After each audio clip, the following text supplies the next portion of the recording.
भन्दा हामीले कहिले पनि हामीले मसिना बनाउन सकेनौँ। देश बाँझो छ, देश बाँझो छ, देशमा आज केही छैन। योभन्दा ठुल्ठुलो भिड, योभन्दा ठुल्ठुलो युवाको भिड दैनिक आज विदेश गइरहेको छ।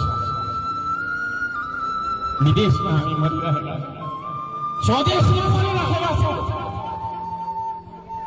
हामी यो कुरा बुझ्छौँ कि बुझ्दैनौँ?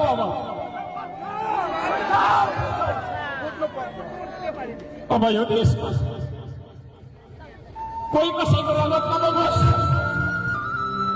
म चाहन्छु यो देशमा पसिना बगाउनु छ,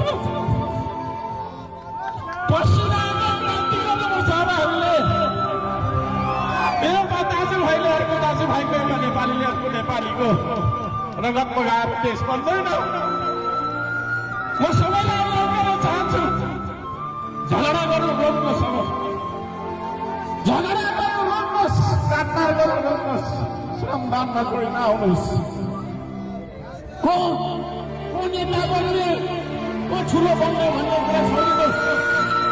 हर्कसम्म नेता बन्न खोजे बन्न होला, होइन म नेता छैन। तपाईँभन्दा भाटेको नेता बनाएर आएको म, तपाईँभन्दा देशको धेरै काम गरिरहेको छु।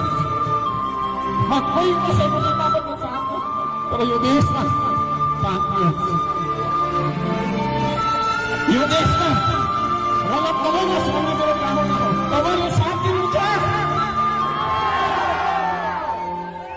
माफ गर्नुहोला, अन्त्यमा म भावुक बने। देश